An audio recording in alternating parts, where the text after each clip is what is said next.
como Álvaro el otro día empezó él, pues me toca empezar a mí porque... Y no sé a quién preguntar, pero a Nemesio, que ya me cubre media hora con la pregunta y que es fundamental. Sí, es verdad, vamos a ver, yo primero que diría de todos vosotros es que, bueno, como el mundillo es muy pequeño el nuestro, en ese tipo de actos o de presentaciones desde la erupción, pues los hemos visto en varias ocasiones.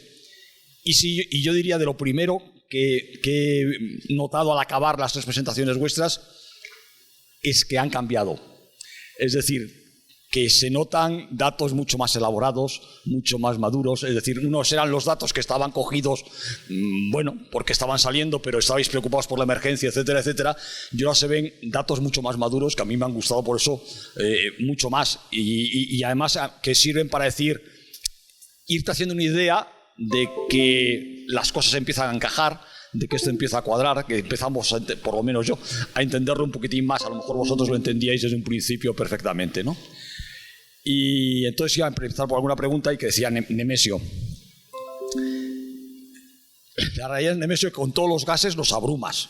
Entonces...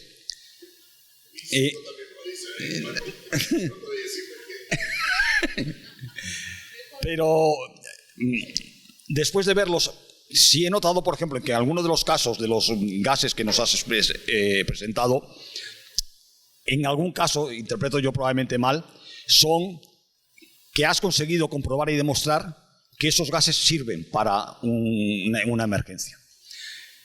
Pero preguntándote en ese sentido es, en primer lugar, durante la emergencia, ¿qué gases, qué datos eran los que realmente te fiabas más o te parecían más importantes? Porque la siguiente será, ¿y a cuál le ves más futuro? Pero eso es después.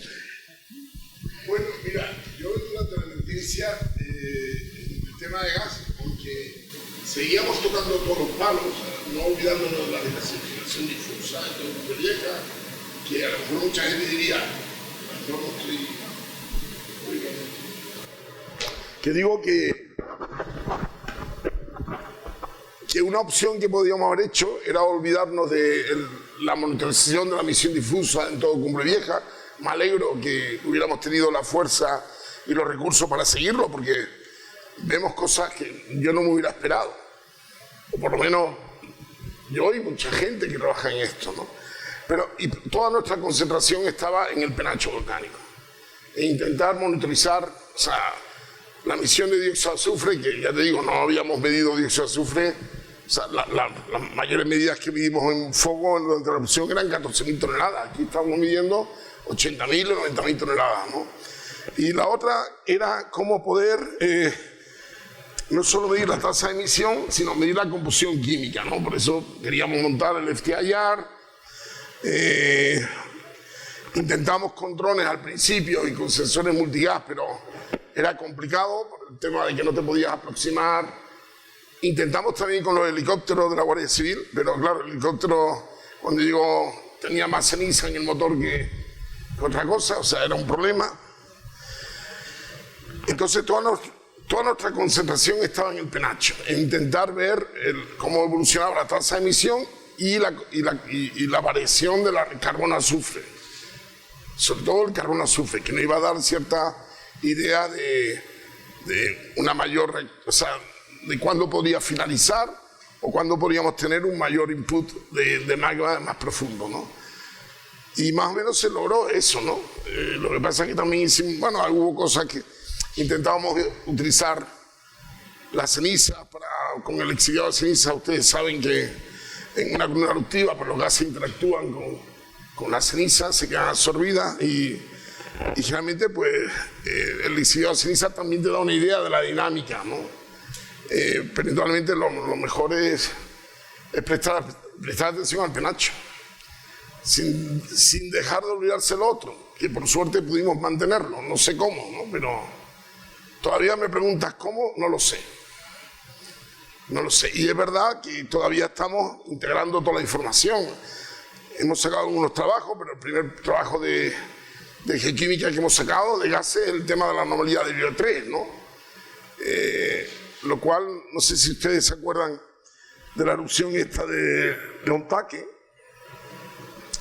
que murieron 60 turistas japoneses, que fue una erupción con una componente hidrotermal, o sea, prácticamente el juvenil no había, aunque no recuerdo lo mismo, no sé si alguien no me lo puede corregir, y donde la monitorización geofísica, pues, o lo que se estaba mirando no prestaba atención. Después yo he visto charlas donde sí, pues había cierta información, pero que no se había puesto el foco, ¿no?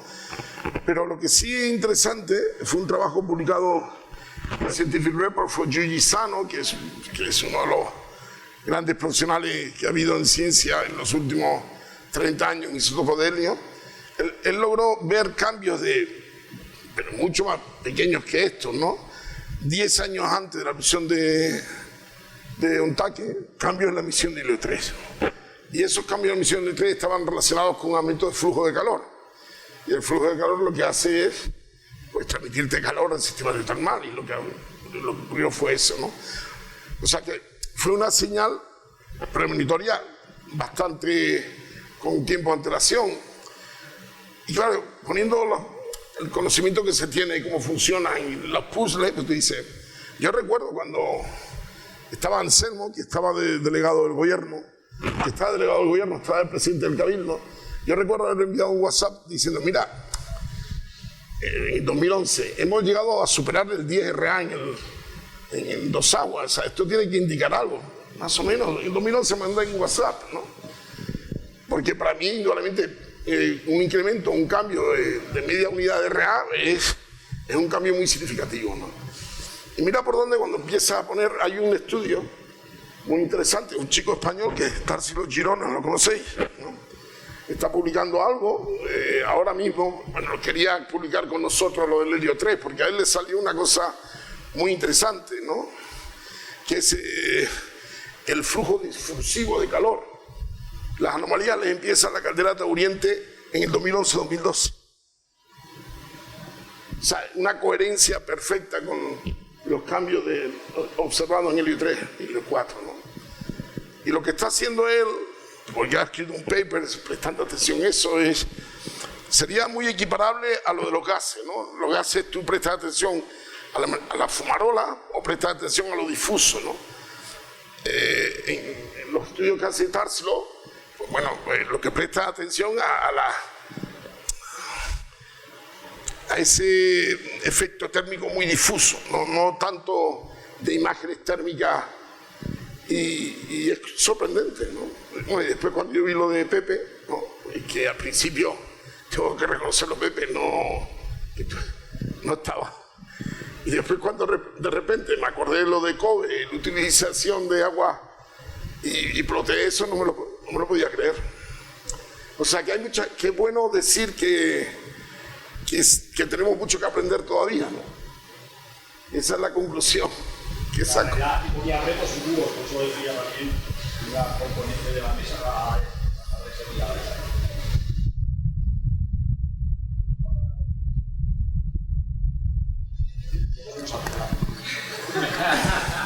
Le Pilar y Nemesio te lo arreglaron.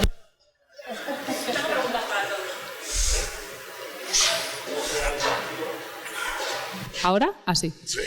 Que, a ver, la primera, como también correlaciona ahora con lo de los gases, que me ha parecido muy bonito y muy interesante ver toda la información preeruptiva, o sea, antes de la erupción, toda la información de la sismicidad y también de los gases, pero como lo hemos visto por separado, me gustaría saber si los datos se correlacionan y los días o semanas en que había mayor actividad sísmica también se ve correlación los gases o para nada. Es decir, cuando habéis puesto en conjunto terremotos y gases antes de la erupción, ¿cómo quedaba?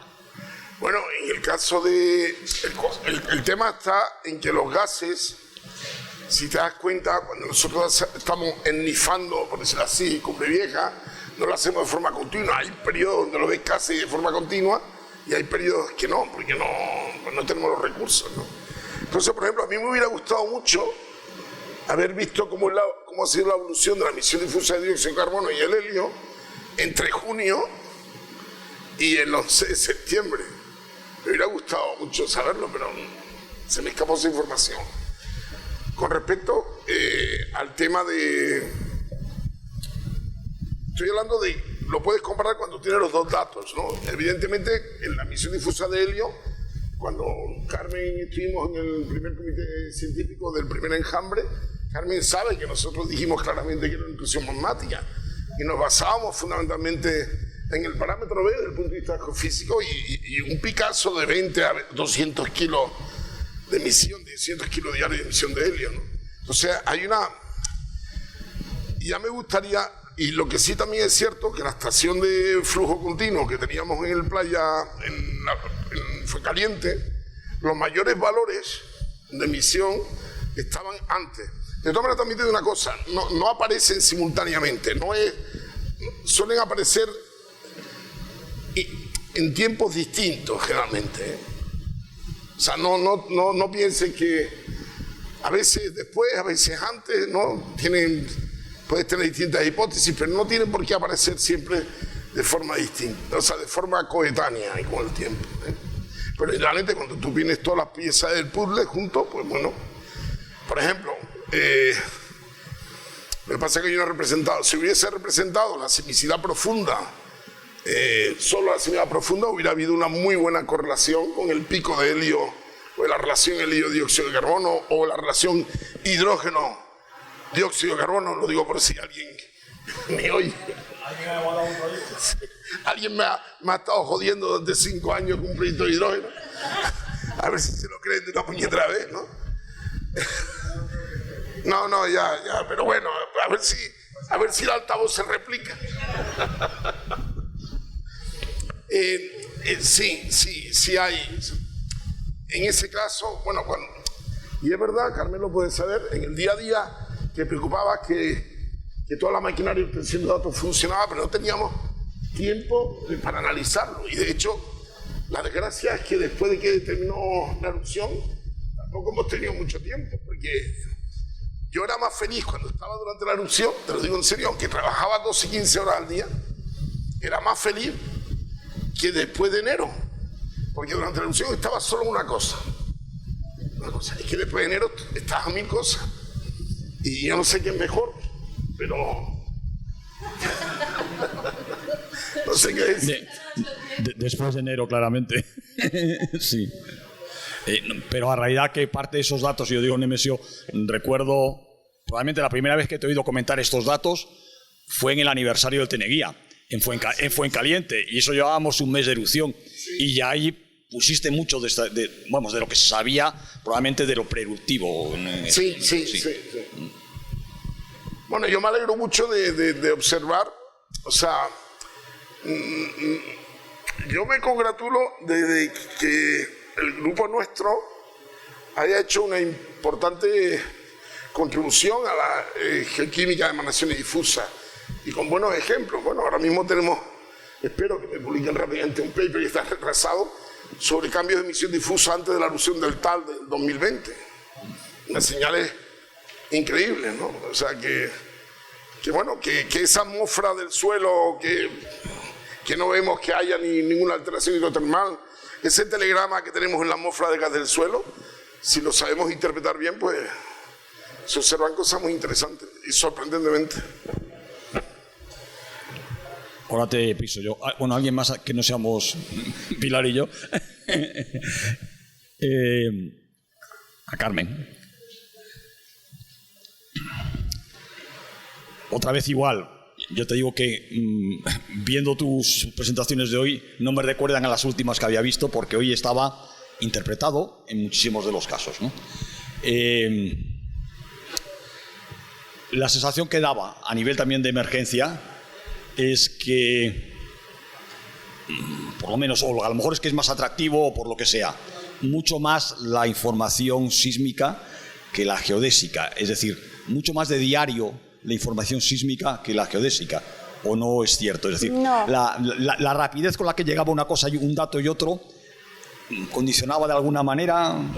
En realidad tenemos ya procedimientos donde tenemos la actividad sísmica es continua y solamente tienes que pasar un detector y es casi instantánea, y cuando ocurre un terremoto a los 5 minutos tienes una solución automática y luego la tienes que revisar.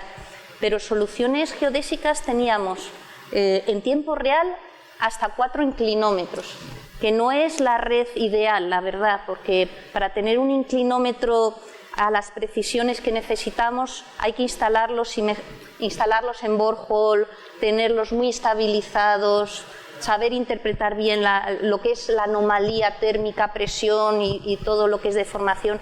Pero teníamos cada 15 minutos soluciones subdiarias que bajabas a resoluciones subcentimétricas. Entonces teníamos un seguimiento casi en tiempo real de la deformación.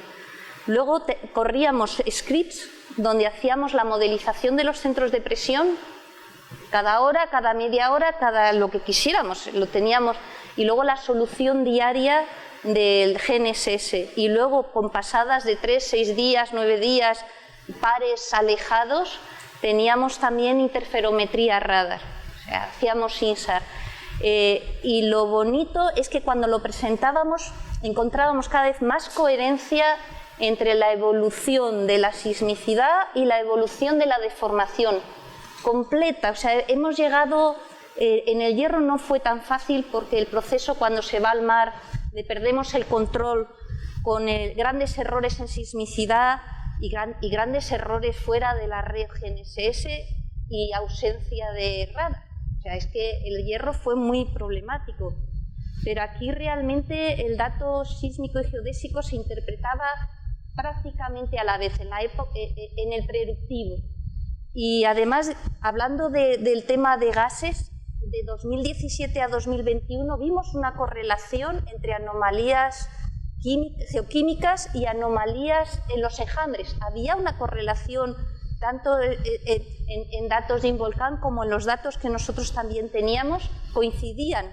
Y además cuando había un enjambre hacíamos más campañas y había anomalías y de hecho se escribe un primer trabajo por nuestra parte identificando ese comportamiento anómalo en sismicidad, no en geodesia, no llegaba a la superficie de la deformación y sí en geoquímica. Pero la solución sísmica y geodésica ha sido impresionante y ahora el gran reto que tenemos es no solo la interpretación conjunta, sino el análisis conjunto, porque hay muchos parámetros que se pueden modelar conjuntamente. Lo hablábamos ayer, en realidad uno es deformación estática y otro es deformación transitoria, pero todo tiene una parte de los parámetros constituyentes descriptivos de la corteza y de liberación de energía, sea elástica o sea de dislocación. Entonces ahora el gran reto es usar esos dos conjuntos de datos a la vez para modelizar el proceso y estamos en ello. Pero yo creo que han sido los dos una fuente, daban mucha riqueza a la comprensión y a la interpretación diaria del fenómeno.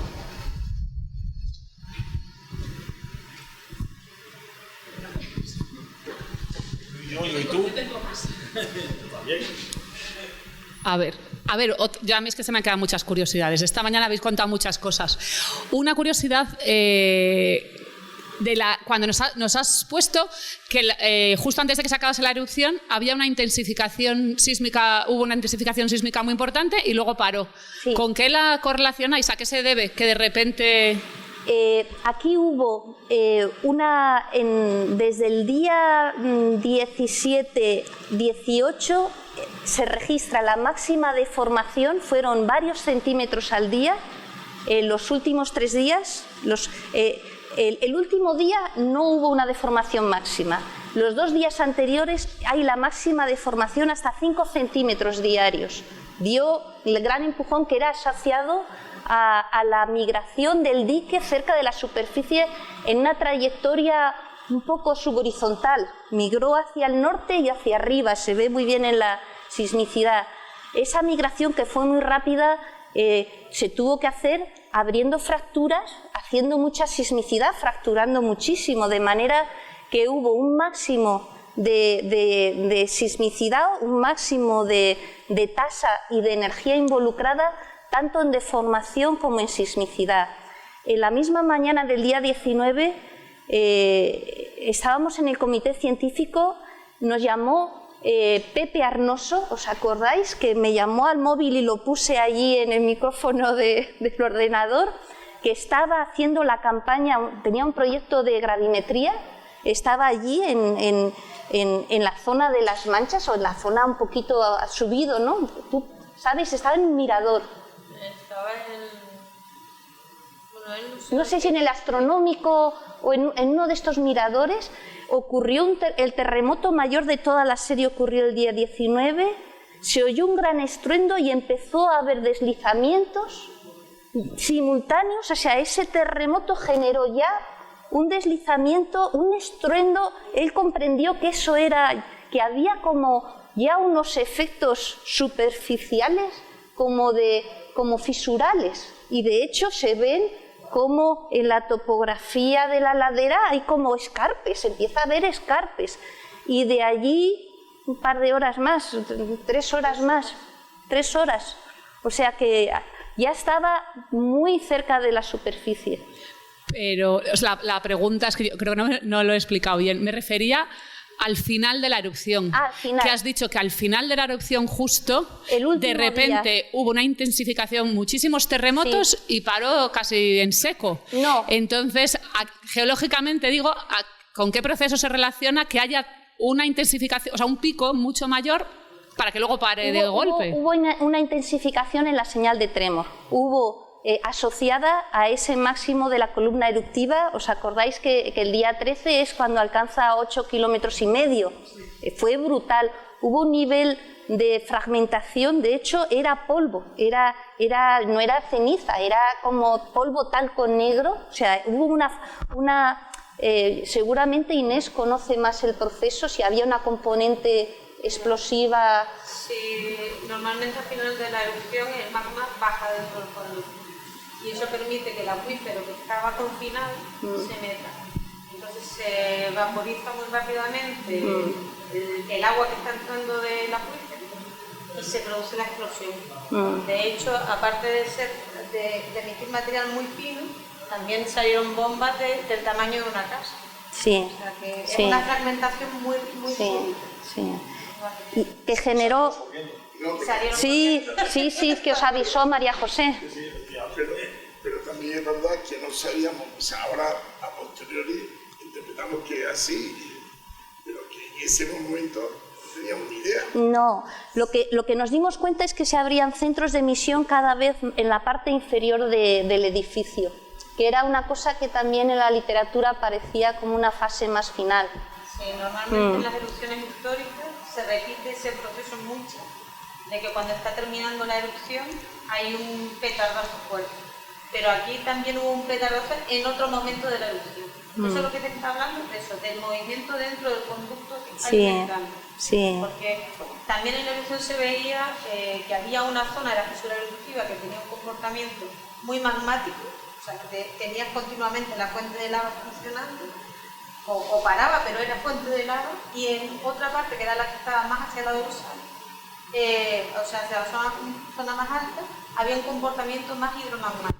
Actividad pomarólica, las columnas eruptivas tenían esas morfologías en poliflor, ¿no? que están asociadas al sobrecalentamiento del agua, ¿no?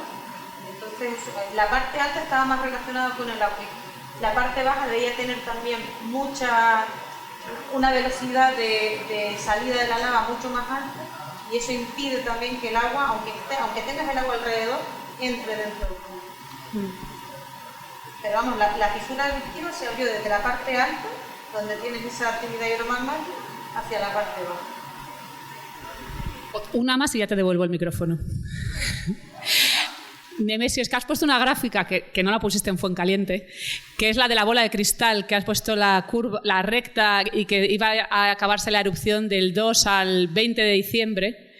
Y yo, como de gases no sé casi nada, yo quiero entender, siempre pasa así, nunca hay picos en los cuales haya pulsos y de repente aumente otra vez el contenido y vuelvas a ver una tendencia hacia arriba. Por supuesto. Entonces, Sí, ¿cómo sabías tan claro que se iba a acabar ahí y no ibas a tener...? Tú sigues una tendencia desde que, o sea, de hecho, coges el tramo donde ves una tendencia descendente y juegas con ello. Pero como esa tendencia descendente se te rompa, pues significa que ha habido más combustible a salir, ¿no? Lo que sí está claro es que hay varias herramientas que se utilizan para pronosticar el final de un proceso eruptivo. Y en erupciones basálticas, el dióxido de azufre es un buen parámetro, fundamentalmente por el hecho de que solo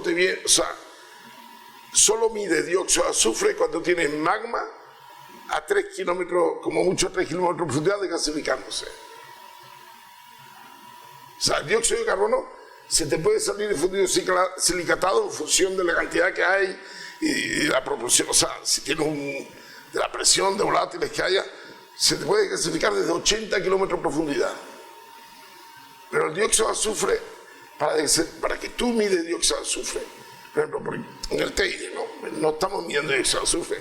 Cuando mida dióxido de azufre, me empezaré a preocupar. Entonces el dióxido de azufre es un indicador muy claro de una desgasificación magmática muy superficial. Entonces, bueno, si tú ves que esa tendencia está descendiendo, en cierta forma te está dando una idea de que no tienes tanto magma, o sea, que es para salir, no sé si me explico, ¿no? Sí, pero que se puede volver a inyectar y cambia la tendencia otra vez, ¿no? O sea, que por eso no la pusiste, ¿no? No la sacaste a los políticos. No, mira, yo recuerdo una vez, esto lo voy a comentar porque tiene su historia, ¿no?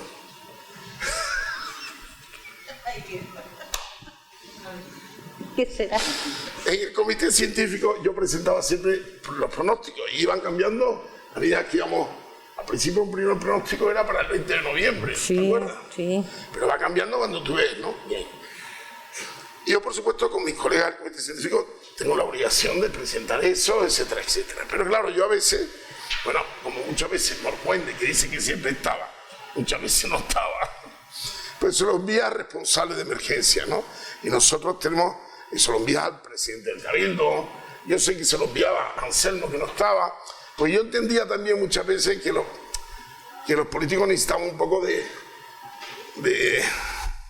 Oye, esto, yo recuerdo una vez, el presidente Torres y Julio que vinieron, y bueno, miren, y dijo el Torres, oye, esto de que ahora tengo una actitud más efusiva, esto que pierde fuelle. Y entonces dijimos, mira, de que la wea lleva 84 erupciones y siempre ha sido efusiva, ¿no? El hombre se dio las manos, ¿no? Entonces,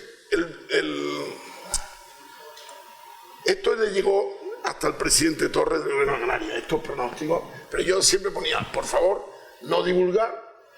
¿Por qué? Porque es poner pajaritos preñados a la gente. Igual puede funcionar o no. Y de repente sale una nota de prensa diciendo el presidente del Gobierno de Canarias, de Boca Chancla, yo lo puedo tantear también, pero yo puedo diciendo, hay indicios que la erupción puede acabar antes de finalizar el año. Sí. Y en el comité científico dijimos, oye, ¿y esto como el presidente ha dicho? Yo callado como una puta. Ahora lo entiendo. Ahora lo entendemos. No, pero agárrate que... Porque pensábamos que era otra cosa. No, es que pensando lo que es la verdad. O sea, el presidente Ramón Casillas, que estaba enchufado a la televisión canaria todas las noches en la plaza de Tajuya, ¿te acuerdas? Soltó, se le escapó. Sí. Soltó, no, la erupción puede acabar a mitad de diciembre. Lo soltó. Y entonces, ¿quién ha dicho esto? Ramón Casillas. Y yo cayó. Pues yo dije, claro, si esto lo recibe Anselmo, lo recibe el presidente Torres. Bueno, ya más, me vinieron 2 personas de Televisión Española a entrevistarme. No, es que el presidente Torres me ha dicho, será Boca Chancla el cabrón. Pero ¿cómo? No, pero que un político salga a decir, ¿qué pasa si hubiese salido mal? Ya, que no debe, aunque salga bien, no debe. El científico, cuando hubo alguien, no sé, oye, ¿cómo que el presidente ha dicho esto? ¿Quién ha dicho esto? Yo.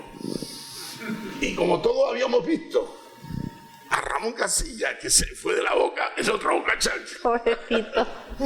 Ramón Casillas. Y es verdad, porque lo dijo, pero lo dijo sin querer, ¿no? Entonces, esto lo estaba conociendo.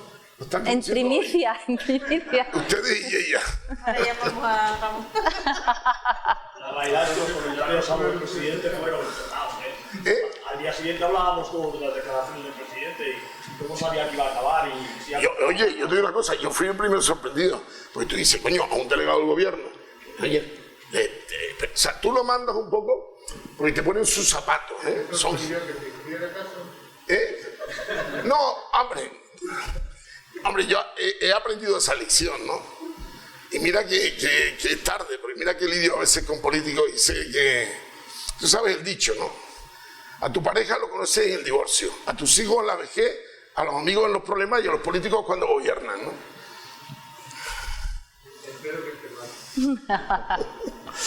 Pero bueno, ya sabía el... Sí, ya estamos. Para la siguiente.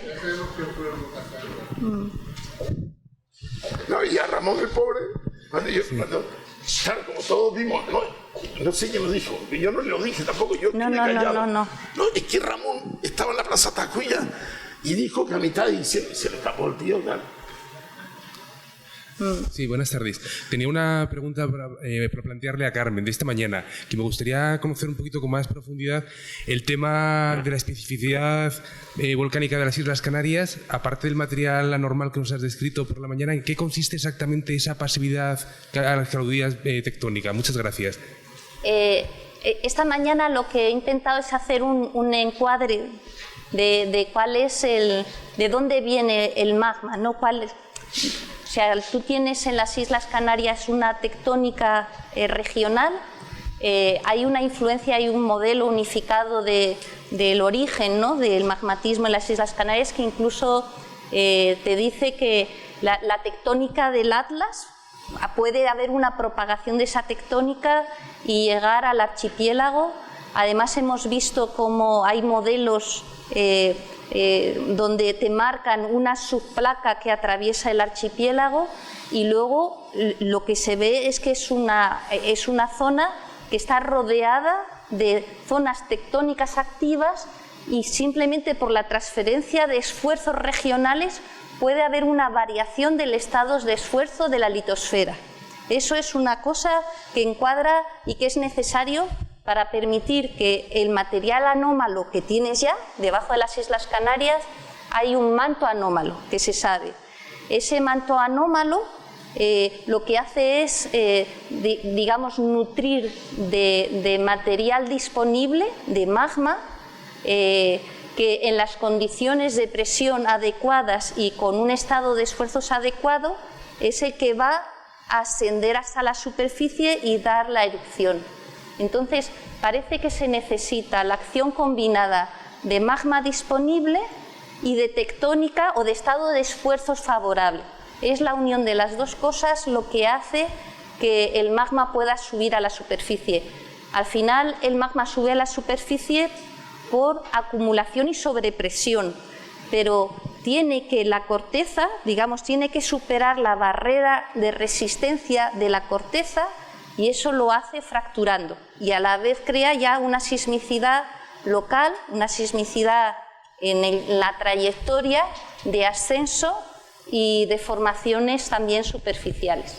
Entonces hay sismicidad regional, sismicidad local y magma disponible y magma sobrepresurizado, que yo creo que eso más o menos, Inés, que es la que se lo sabe muy bien.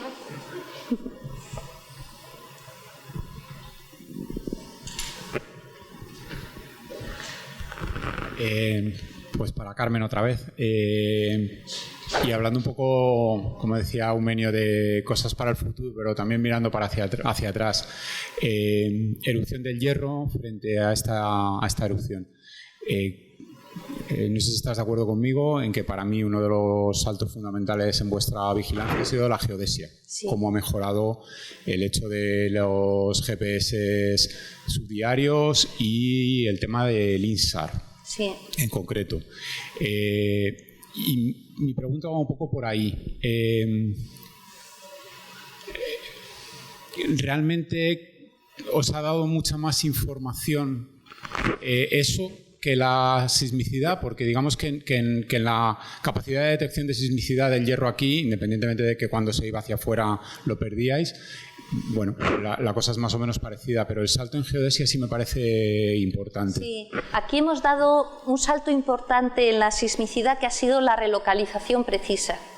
En la relocalización tú coges todo el conjunto de datos, usas los que tienen más calidad y haces una relocalización relativa de los sismos más pequeñitos respecto a los sismos más grandes que están mejor localizados, y en general logras completar la base de datos de sismos, aumentas por un gran número simplemente por correlación de formas de onda. Entonces eso nos ha hecho tener, digamos, mejor descrita las trayectorias, y eso se podía hacer de un día para otro. Eso es, yo creo que la mejora más importante. También hemos tenido una mejora muy importante que la hemos logrado colaborando con el GFZ, que es el tema de solución tensor momento sísmico, porque no era mecanismo focal de doble par de fuerzas, era que lográbamos, lo que pasa es que eso se hace con los terremotos más grandes, pero hemos logrado, y ya dentro del comité científico logramos dar información, no como la que tenemos ahora, porque hace falta un trabajo bastante extenso, pero cuando empezamos a ver cómo era por ejemplo, en ese reservorio intermedio y en el reservorio profundo, que en el reservorio intermedio coincidió la deflación en superficie con la componente isotrópica negativa de pérdida de volumen asociado a la sismicidad. Luego estábamos viendo que la sismicidad estaba reflejando el reajuste por disminución de presión del reservorio intermedio, que estaba ya agotando la alimentación. Y sin embargo no vimos que eso pasara en el reservorio profundo, que es súper interesante, que también teníamos un gran número de eventos. De hecho eran a veces mayores los sismos en profundidad que los intermedios, eran muy buenas soluciones y no tenían una componente isotrópica negativa. Luego perdía y salía y entraba. El reservorio profundo luego se quedó callado, mudo, yo creo que como estuvo. O sea, es súper interesante eso, porque eso está ahí. Sin embargo, el intermedio se agotó y se tuvo que reajustar tanto que desde la superficie vimos la deflación. Y cuando termina la deflación, casi termina la erupción. O sea, es que ahí hay cosas súper interesantes. Entonces, esas soluciones isotrópicas del tensor momento del tensor fueron una cosa muy interesante que yo creo que aportamos información. Y luego la geodesia, es verdad que nos queda mucho, porque siempre que tienes una red encuentras que quieres más estaciones. O sea, tenemos una red densa, pero notas que en realidad las estaciones que han tenido una historia de evolución más interesante son las más cercanas. En un radio, ha habido un radio, digamos, regional que ha sido muy interesante para la parte profunda, pero la parte superficial es que eran las estaciones que están en un radio de 10 kilómetros. Y entonces al final hubiéramos querido tener, y de hecho pusimos 2 sensores, 2 GNSS más, y habríamos puesto otros 10 más. Pero la dificultad es que cuando tú pones una estación GNSS, ahí lo sabéis muchos, necesitas una serie previa para caracterizar muy bien los movimientos, y cuando pones uno te sale un pico, ¿te acuerdas? No salía ahí un pico para arriba, para abajo, y no sabías ni qué era, si era algo de estabilidad del pilar. Tú no puedes tener un pilar recién puesto y hacerle mucho caso a la solución, pero no había otra cosa, ¿no?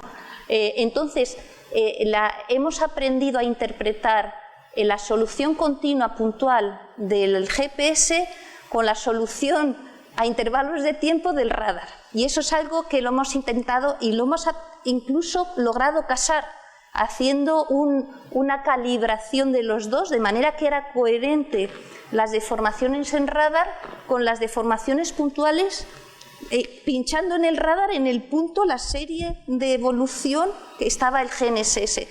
Y ahí hay que tener muy bien los modelos atmosféricos. Tú has trabajado en eso y en eso hemos trabajado mucho y creo que hemos mejorado. Y luego hemos mejorado también, aunque nos queda mucho, en que ya somos capaces de modelar geometrías un poco complejas como centros de presión. Ya no es el MOGI, ya tenemos SIL, ya tenemos con orientaciones. Ahí, aunque luego realmente los márgenes de error y de variabilidad te daba igual uno que otro, todos tienen sesgos, el MOGI te lo suele poner muy superficial, los otros suelen dar un volumen mayor porque lo pones más a profundidad, o sea, todo tiene sesgo y la gran incógnita, por lo cual creo que tenemos que trabajar en eso para que mejore todo, es el desconocimiento de la estructura. Al final, hemos visto cosas tan interesantes como que los parámetros elásticos han variado durante la erupción. Tú cuando modelas un MOGI o cuando haces una velocidad, la velocidad es el lambda más mu partido por rho, por la densidad. Bueno, pues esos lambdas, esos mus varían con las condiciones de esfuerzos y a la vez no solamente la velocidad a la que estás localizando puede estar mal respecto al sistema estable de estado de esfuerzos, sino que estás modelando la deformación con unos parámetros elásticos que no son reales. Entonces, ahora estamos en eso, vamos a intentar aprender y caracterizar mejor la estructura en equilibrio, pero también la variación de parámetros elásticos bajo situaciones de esfuerzo. Y eso es lo que creo que vamos a poder aportar, y hay suficientes datos. Y yo creo que en esa línea hemos mejorado, sí, respecto al hierro.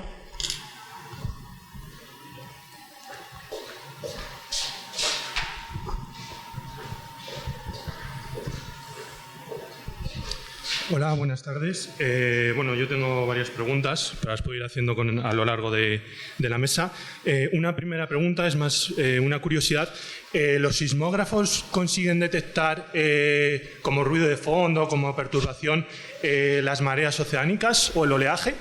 No, porque el sismógrafo es como cuando miras por el ojo de la cerradura, ves parcialmente la información.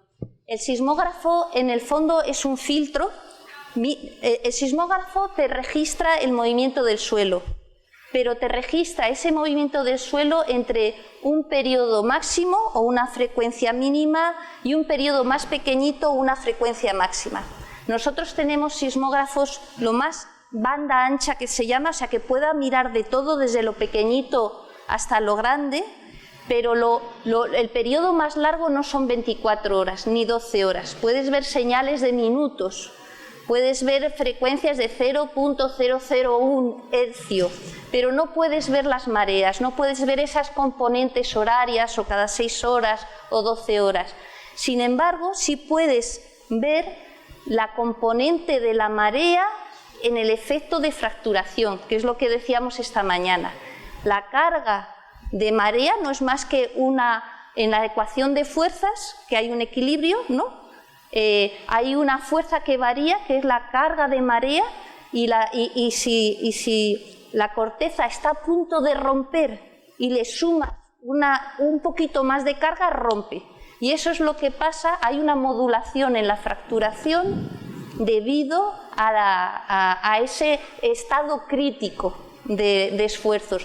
Pero la marea no se registra, sin embargo se registra los efectos de presión, los cambios de temperatura y casi todo el ruido antrópico. Otra pregunta era relacionada con los acuíferos, si hay ya algún estudio, se está haciendo algún estudio de cómo el volcán ha influido en los acuíferos en la actualidad, es decir, si ha habido algún cambio en los acuíferos y cómo afectó a la erupción, a nivel de erupciones fratomagmáticas y demás. Sí, se está haciendo un estudio, se han cogido muestras durante la erupción y ahora se hace otra campaña la semana que viene, creo que sí se va a ir viendo si ha afectado o no, pero también hay que ver las zonas donde están los puntos de agua, ¿no? Que no están muy cerca de donde se produjo la erupción y la afección puede ser muy local. El principal acuífero en La Palma está en el norte, en la parte norte, no en el eje de la dorsal. Entonces, bueno, hay puntos de agua como Dos Aguas, en los que sí igual se pueden registrar cambios, pero en el acuífero general de la zona habrá que ver. Pero además es que hay varias galerías que quedaron cubiertas también por los lados, entonces se reduce el número de puntos. Pero sí se está haciendo seguimiento. ¿Y cómo afectó en la erupción? Con respecto a esta pregunta que hace, también hay que qué impacto estás buscando, ¿no? Porque realmente hay cambios, se ven cambios. Si tú monitorizas Peñalet, que no podemos seguir utilizando porque hubo un problema, pero otros, pues tú ves que te aumenta el contenido de bicarbonato, que te aumenta el ratio de sulfato de cloruro, o que te aumenta la presión parcial de dióxido de carbono, pero no tiene un impacto en el acuífero. No sé si me explico. No que de repente el acuífero se me ha bajado el pH y ahora, o sea, no, son impactos, pero indudablemente impacto tiene que haber. Lo que dice Inés es que no hay muchos puntos de agua en torno al proceso eruptivo. El mayor impacto puede haber en época de lluvia, lixiviado de ceniza, y ver cómo influye ese lixiviado de ceniza y cómo llega, ¿no? Pero eso también hay que ver si afecta, si se infiltra lo suficientemente en el suelo como para llegar al acuífero. Pero eso todavía no lo podemos saber hasta que... O sea, no se sabe todavía la permeabilidad. Nosotros hemos hecho un estudio de lixiviado durante la erupción, o sea, cuando tenía más gas absorbido en las partículas de ceniza. Ahora se hará otro y se verá si se ha lavado más o menos esos elementos que tenían anomalía. Si se han lavado mucho, habrá que ver, o sea, los estudios se hacen en las distintas capas del suelo, de los piroclastos, ¿no? De los niveles de piroclastos. Entonces en estos niveles se va viendo si ha aumentado hacia abajo, por ejemplo, si ha ido bajando, o si se ha perdido todo. Entonces, bueno, hasta que no estén hechos los análisis, pero sí se está trabajando. Yo creo que el impacto va a ser mayor en el propio horizonte edáfico, de retención de algún tipo. Si llueve y lexivia, o sea, lava la ceniza, pues algunos de esos elementos que vienen enriquecidos, ¿no? O sea, lo bueno de la ceniza es que tiene muchos elementos, ¿no? Que en algunos casos será muy bueno incluso para la actividad agrícola, ¿no? Entonces va a tener a lo mejor un mayor impacto, tanto lo positivo como lo negativo, depende de que en el suelo más que en el acuífero. Otra pregunta que tenía, bueno, si alguien quiere preguntar que lo diga, es si en algún momento se preveyó o existió la posibilidad de que pudiera surgir alguna boca submarina, cerca de la costa obviamente, o al otro lado de Cumbre Vieja. Inés, bueno, yo estuve en el comité científico constantemente diciendo que se podía filtrar. En base a los estudios históricos, sí es cierto que se pueden abrir centros de emisión separados, bastante separados de la fisura eruptiva principal, y además aquí en este caso teníamos la información de microfracturación que indicaba que con el cambio de localización del magma, cuando se produjo ese giro en la localización del magma, podía estarse reactivando otra fractura diferente. Y de hecho, siguiendo esa fractura, se podrían haber abierto centros de emisión hacia la otra dorsal, hacia el otro flanco de la dorsal, o en la zona donde se empezaron a abrir hacia finales de noviembre y principios de diciembre, que se emplazó un pequeño dique en 2 pulsos, uno a finales de noviembre, el 25 de noviembre creo que fue, y el segundo el 5 de diciembre. Entonces, sí es cierto que, porque la dirección no es la misma dirección que la de la fisura principal, es una que es relativamente oblicua, no lleva su perpendicular, y que también estaba relacionada, pues esos campos de esfuerzo asociados a la sismicidad y a la microfracturación marcaban una zona de extensión con esa dirección. Entonces, bueno, la idea es intentar testar ese modelo para usar la microfracturación y la sismicidad con mecanismos focales en otros ejemplos para ver si realmente, a ver si ha sido, esto es ciencia, ¿no? Si ha sido casualidad que se acierta o en realidad es un modelo que funciona. Pero es interesante porque la microfracturación la puedes tener desde años antes. ¿Y qué dirección tenían esas fracturas? Pero yo creo, entiendo lo que ha dicho Inés, pero cuando hacíamos el comité científico, realmente no enfocábamos la respuesta a esa pregunta basado mucho en cómo estaba la sismicidad y la deformación en ese momento.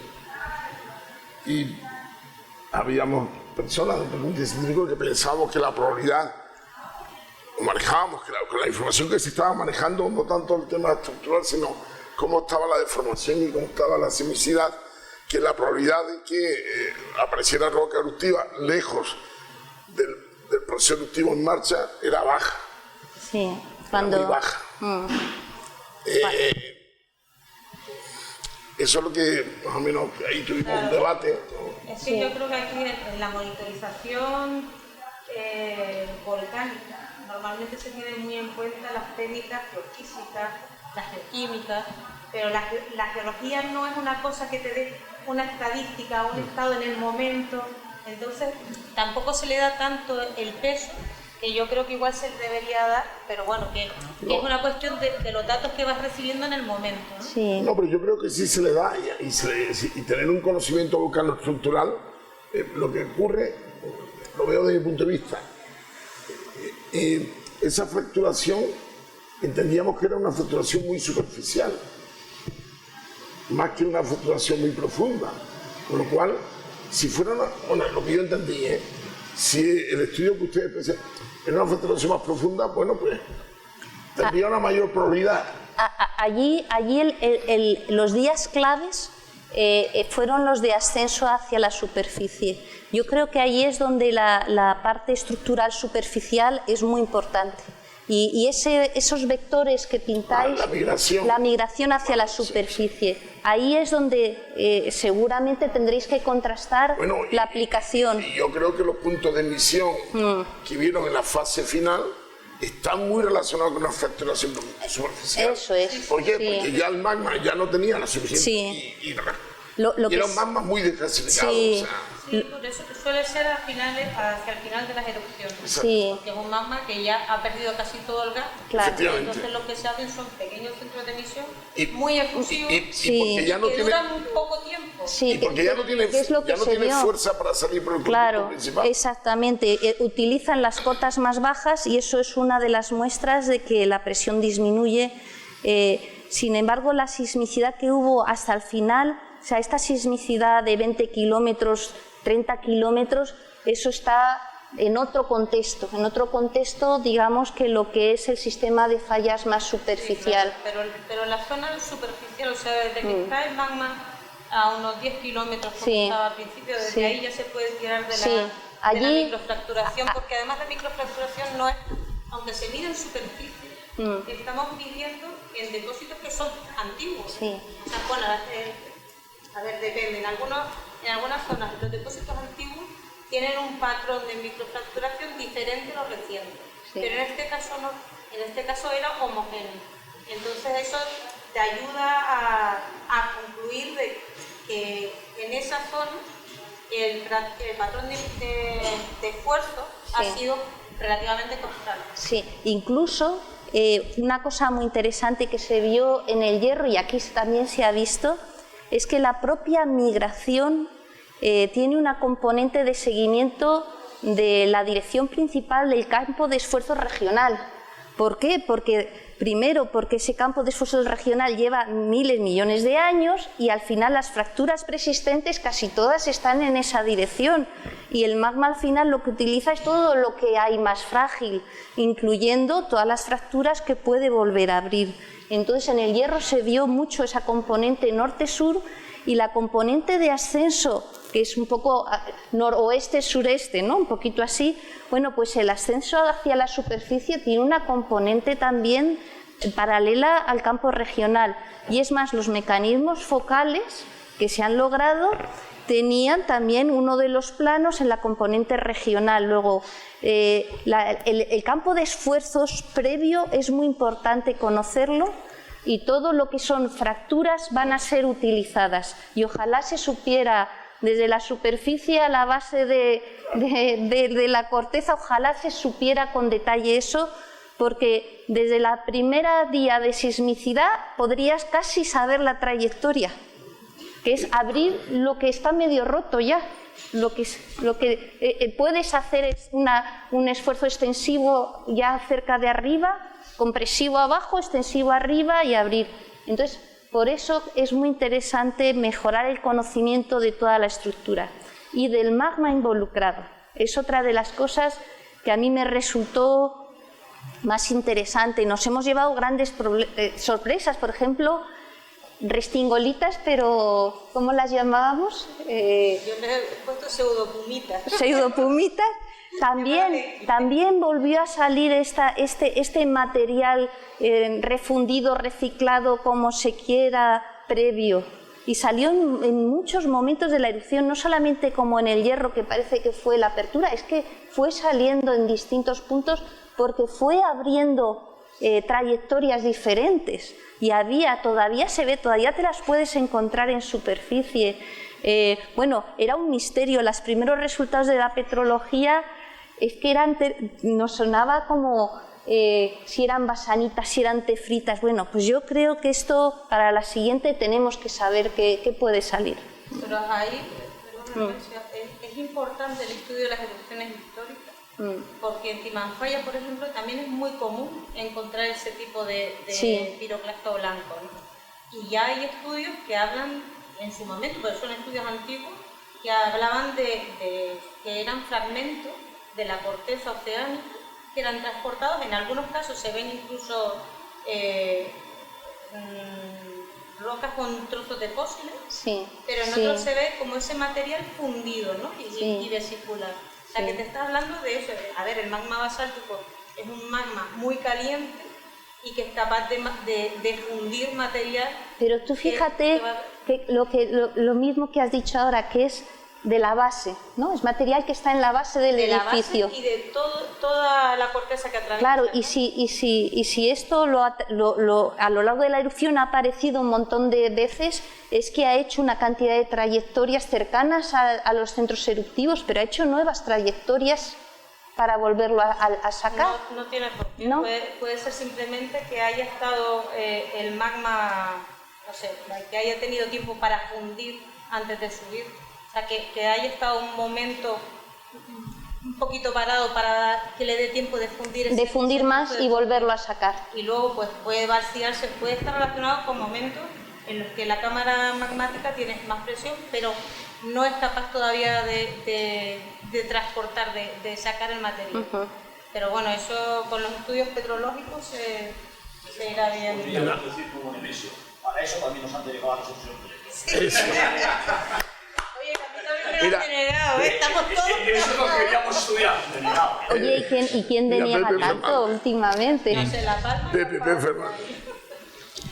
Buenas tardes. Yo quería saber si se pueden instalar sismógrafos submarinos, si eso sirve, si hay en Canarias y si se llevan a cabo algún otro tipo de análisis submarinos o si hay algún otro tipo de instrumentos submarinos ahora mismo en Canarias. Tiempo real no.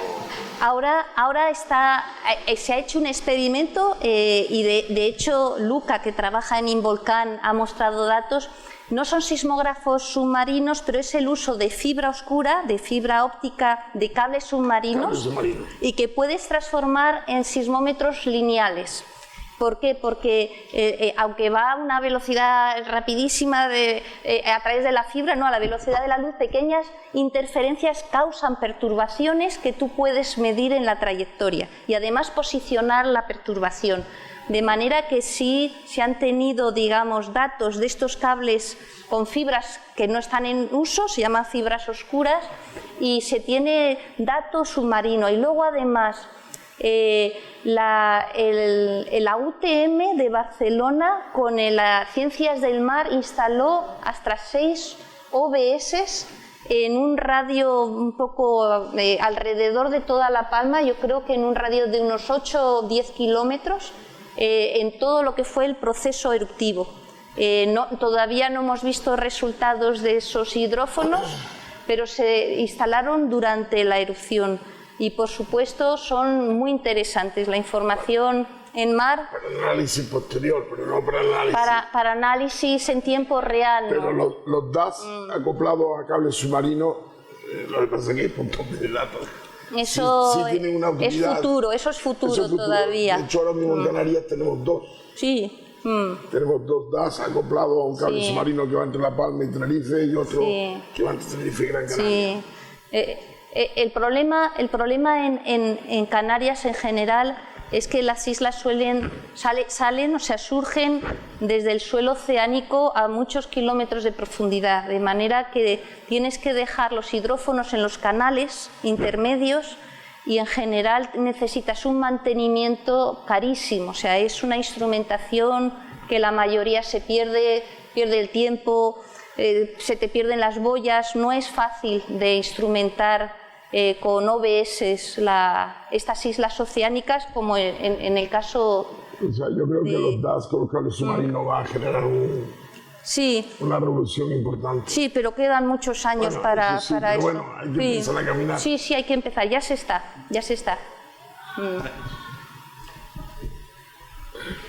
Hola, os quería hacer un comentario y una pregunta para los tres. El comentario es que es evidente que hay que conocer la actividad eruptiva reciente porque basta con ver dónde ha ocurrido la erupción, que es justo donde hay una concentración mayor de erupciones históricas, y que evidentemente eso implica una serie de cosas sobre fracturación, el comportamiento de la corteza, etc.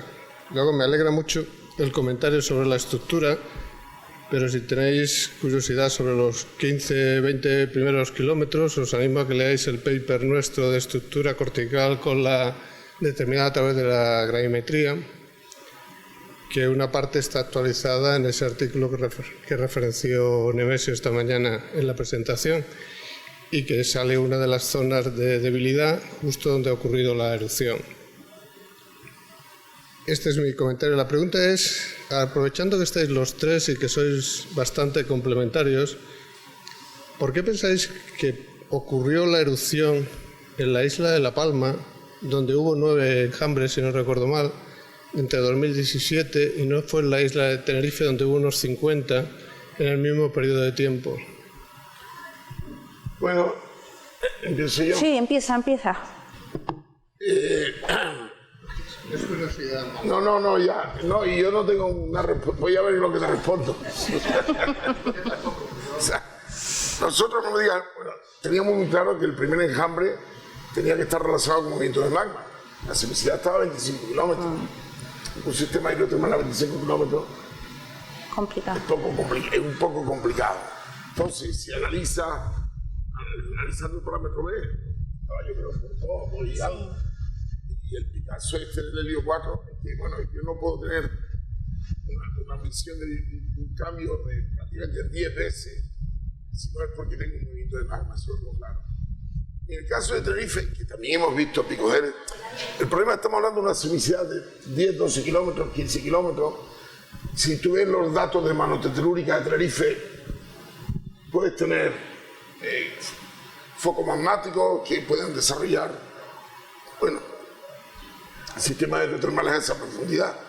También es verdad, el clay cap que ves en Tenerife, o bien en Tenerife tenemos un sistema hidrotermal de la leche, o tenemos un sistema hidrotermal fósil, porque el clay cap es bestial, el paper de Juan Ledo. La hipótesis que manejamos en Tenerife es más bien presurización del sistema hidrotermal. Ahora la cuestión es ¿qué está presionizando el sistema hidrotermal? Porque sí que hay un sistema hidrotermal bastante grande, entendemos, y ojalá no sea fósil del todo, ¿no? Pues eso implica que hay posibilidades de desarrollo de geotermia convencional. Nosotros escribimos un paper tanto de sismicidad sobre el enjambre del 2016, creo, como desde el punto de vista geoquímico, un año más tarde fue. Y hay dos hipótesis, ¿no? En el sentido de que o tenemos un magma evolucionado que esté relativamente somero, ¿no?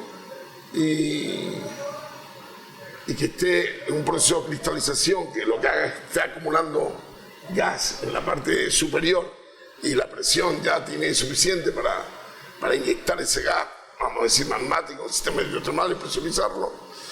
O el otro escenario, que es el que menos me gusta, pero que también es que tenga inyección, pero que no se haya podido ver, inyección de magma basáltico poco desgasificado en una cámara evolucionada y que te lo haya. Y ese escenario, estábamos comentando anoche, parece ser que pudiera ser más probable que el primero, porque el primero, bueno, con el enjambre sísmico de eventos híbridos de 2016, pero ¿cómo lo explicas con 4 enjambres de eventos sísmicos? O sea, porque los 50 enjambres son volcanes tectónicos, pero ha habido 4 enjambres de eventos sísmicos híbridos, y 2 los ha habido en junio y julio. Y nosotros que estamos monitorizando la emisión difusa de dióxido de carbono en el cráter, yo lo he comentado, desde el año 97 hasta el 2016 era un encefalograma plano. Aparte que vimos cosas, ¿te acuerdas, Pepe, la crisis sismológica 2004? Donde yo había dicho, oye, mira, que hay un pulso. Pero si tú coges el cráter, 20 toneladas, hemos llegado a registrar hasta 300 y pico toneladas. O sea, indudablemente, no. Ahora lo que vamos a hacer, bueno, no, nos dieron una financiación, nos quitaron, pero la hemos puesto a colocar 3 gravímetros superconductores, porque es la forma, bueno, o cuántico, no sé, lo que decida Luca al final, porque la idea que tenemos con los 3 gravímetros, bueno, tú lo sabes, te lo contó Luca, ¿no? Que íbamos, bueno, que nos habían dado financiación para traer 3 gravímetros superconductores, porque Luca estaba muy preocupado, pues con un gravímetro pues puede detectarse el movimiento de magma, no a 20 kilómetros de profundidad, bien, pues esto debe ser mejor que yo no sé, pero con 3 no solo puedes detectarlo, sino localizarlo, más o menos, ¿no? Y entonces, bueno, cuando la política se mete por el medio, pues te fastidian muchos asuntos de esto, pero al final se ha reconducido. Lo que pasa es que no van a llegar los gravímetros hasta noviembre del próximo año. Bueno, y si hubieran estado, lo que pasa es que el cambio de política que hubo una puñeta, hubiésemos puesto un gravímetro superconductor en La Palma, que nos hubiera ido muy bien. Sí. Pero en La Palma yo creo que todo estaba bastante claro. Sí, había datos. Estaba bastante claro. Y por supuesto el enjambre sísmico último, que era un salto importante en la profundidad. Y como decía Carmen, ¿no? En cierta forma todo se estaba acelerando esa semana. Y es verdad que hay que estudiar mucho el tema del vulcanismo histórico. Todo lo que se puede sacar. Pero Carmen y yo sabemos, bueno, y tú también sabes, que el peso que salió del vulcanismo histórico hizo que se frenaran ciertas cosas esa semana. Lo digo para que quede claro, había miembros del comité científico, es lo que hay, no vamos a tener papas en la boca. Yo creo que iría en la línea que ha dicho Inés, es estudiar el vulcanismo histórico a la vista de lo que hemos visto. Claro. No. Exactamente. Aquí hay que abrir la ventana. Que el modelo ya es distinto. Reestudiar. Aquí hay que abrir toda la ventana para que tenga un poco de luz, la que sea. Sí, hasta sí. los pájaros. Exactamente. Exactamente. No, sí, pero lo que te quiero decir, Pepe, fue una semana muy dura, te lo puedo asegurar. Vale. Sí, en relación. No quita una cosa a la otra. Claro. Sí, una cosa es como interprete cada uno las cosas. Sí, eso. Eso es. Pero fue una semana dura, Sí. donde se pensaba mucho más el comportamiento de las erupciones históricas, lo que se conocía, ¿no? ¿Qué datos que se estaban observando, ¿no? Sí. ¿Qué se supone la estructura y los caminos? No podía ser otro tipo de erupción que gestionar.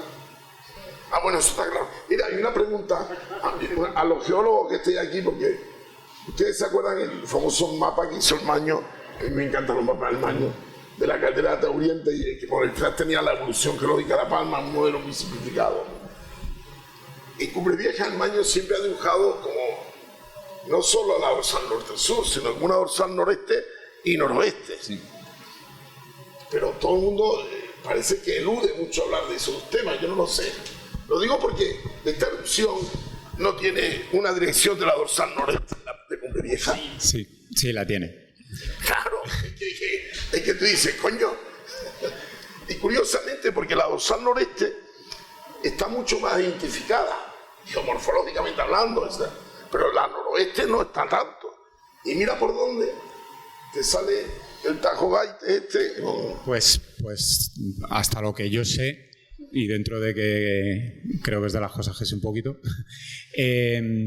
esa dorsal noroeste, según los trabajos del grupo de Carracedo y Day de los años 90, era inactiva desde hace más de 6.000 años. Es decir, lo que dicen esos trabajos es que se puede distinguir cuál es el vulcanismo holoceno del vulcanismo que no es holoceno por el que forma plataforma, el que forma islas bajas o el que no, y que en toda esa zona lo que se veía era que no había habido actividad con esa dirección en los últimos 6.000 años.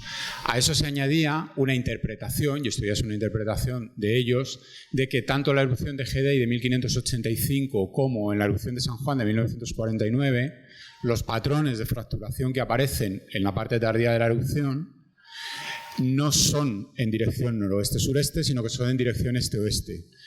Según ellos, eso lo que indica es una inestabilidad de ese flanco, es decir, que lo que se une es que esos trabajos lo que proponían, y de hecho hay una frase textual de ese trabajo que dice: no ha habido erupciones en los últimos 6.000 años en esa dirección y no las va a haber.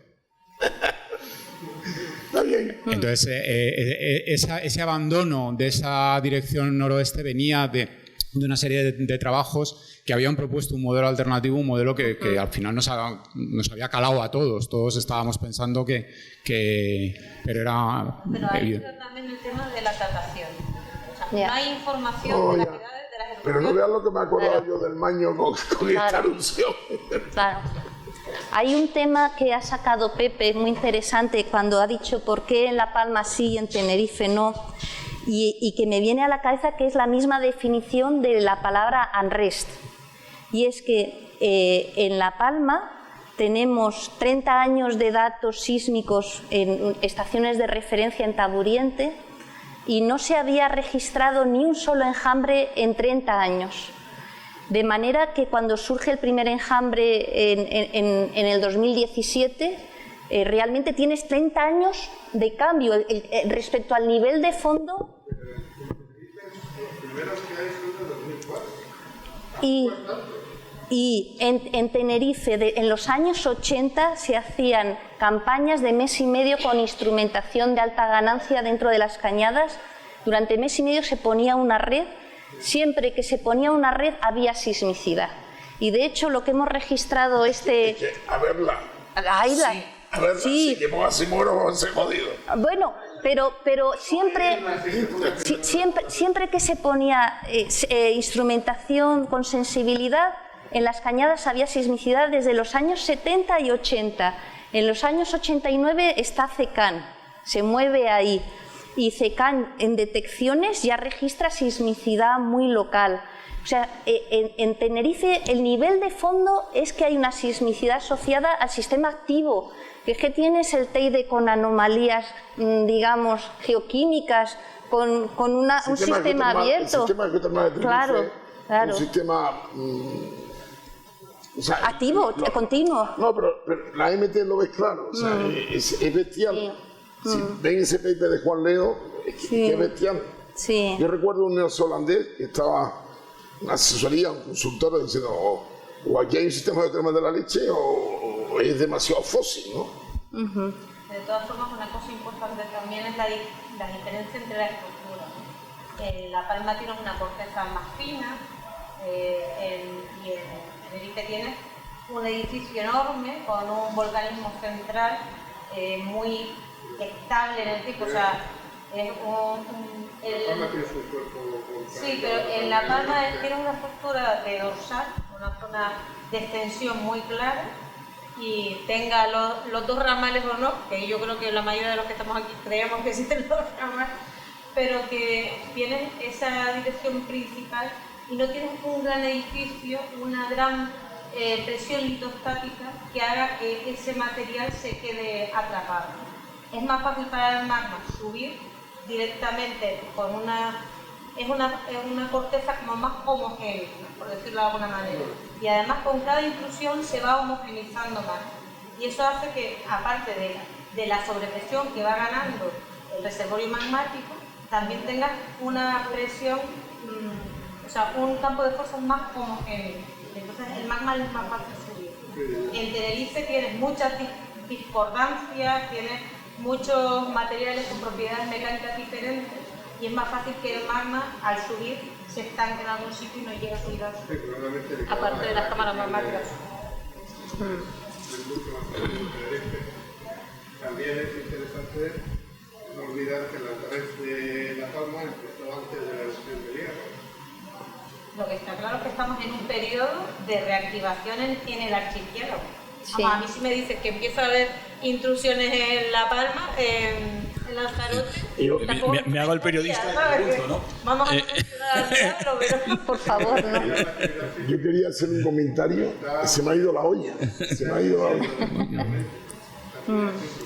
Sí. Bueno, ahora yo digo que una de las cosas, conociéndolo el trabajo de Tarsilo y Girona, y yo lo he visto, claro como el agua, el tema de cómo vemos ese incremento de emisiones de CO2 en lo que es la parte en Tauriente, para ponernos una, yo no sé cómo se llama ahora, pero yo como tengo el mapa del Maño en la cabeza, es Tauriente 1, Tauriente 2, bueno, tú sabes lo que es. Vale. Entonces la pregunta es, ¿cuál es el modelo que explica, bueno, y después lo del trabajo de Pepe, donde ve esa presión positiva? O sea, es que pones a pensar entre 2017 y 2020, ¿no, Pepe? 2009. No, pero la presión positiva de ese, no del 2017 2009. La pregunta es, ¿cómo interpretamos esto? O sea, ¿qué modelo? O sea, es que la historia empieza en Tauriente y termina en Cumbre Vieja. En el límite entre Cumbre Nueva y Cumbre Vieja. Es una zona de nuevo fracturada estructuralmente, frágil, que permite almacenar y además ahí no llega el magma, sino que interacciona con el sistema hidrotermal de los acuíferos. Bueno, me pasa que también la tomografía sísmica, que está, espero, a punto de salir de Luca, no se ve, o sea, no sé, es un tema que debería hacernos un poco pensar, ¿no? ¿Cuál es el modelo que encaja toda esta información? La tomografía hay que tener cuidado con ellas porque no es tan fácil que vea.